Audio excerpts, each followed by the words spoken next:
Shalom saudaraku yang terkasih dalam Tuhan. Kebenaran firman Tuhan hari ini terdapat dalam 1 Raja-Raja pasal 21 sampai 22 dengan tema kejahatan membuat hidup binasa. Dalam pembahasan dua pasal ini mengenai kejahatan yang terjadi. Pertama, dari tindakan hasutan membuat orang lain berbuat tindakan kejahatan. Kedua, kejahatan melalui pemikiran yang selalu negatif dengan sesama, sehingga menimbulkan ketidakpercayaan yang akhirnya mendatangkan kebinasaan. Pada pasal 21, kejahatan yang dilakukan oleh Ahab yang serakah ingin merebut kebun anggur Nabot. Akibat dari keserakahan Ahab, membuat istrinya yang bernama Isabel membuat kelicikan, sehingga perbuatan mereka membuat Nabot meninggal. Ahab menginginkan kebun anggur karena kebun anggurnya Nabot dekat dengan sebelah istananya. Namun, Nabot menolak untuk memberikan atau menjual karena kebun anggur itu adalah warisan dari nenek moyangnya. Akan tetapi, dari permasalahan ini, Tuhan tidak hanya diam saja, karena setiap perbuatan pasti ada akibatnya.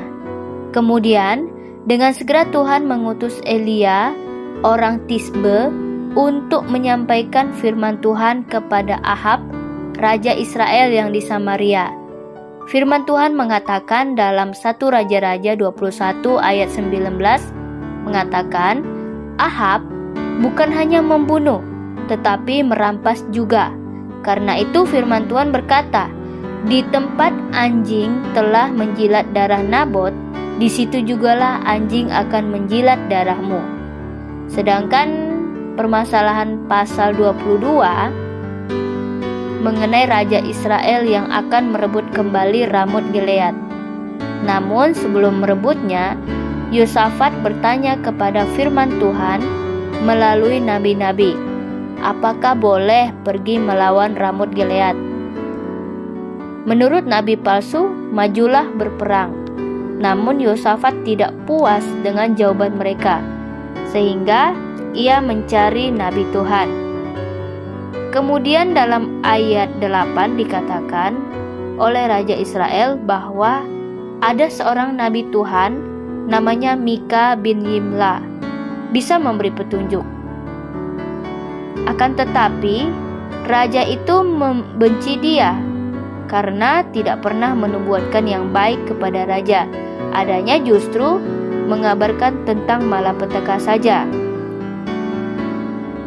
Kejahatan kedua adalah dari pemikiran raja yang selalu negatif dengan Mika, yang membuat mereka binasa. Raja Israel memilih pergi menyerang raja negeri Aram, sehingga ketika dalam pertempuran tersebut, pada waktu petang raja itu mati. Darahnya mengalir dari lukanya ke dalam palung kereta. Kemudian dengan segera mereka pulang ke Samaria untuk menguburkan raja itu di Samaria. Maka terjadilah penggenapan kebenaran firman Tuhan bahwa darahnya yang mengalir dijilat oleh anjing ketika keretanya dicuci. Saudaraku yang terkasih, dari pembahasan kedua pasal ini mengajarkan kepada kita bahwa jangan pernah memberi celah kepada iblis untuk berbuat jahat, karena kejahatan bisa dilakukan melalui tindakan dan pemikiran, dan hal ini membuat hidup kita binasa di hadapan Tuhan.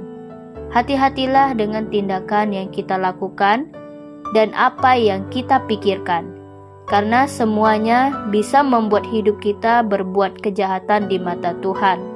Marilah kita dengarkan nasihat kebenaran firman Tuhan yang bisa menuntun kita kepada jalan yang benar. Tuhan memberkati.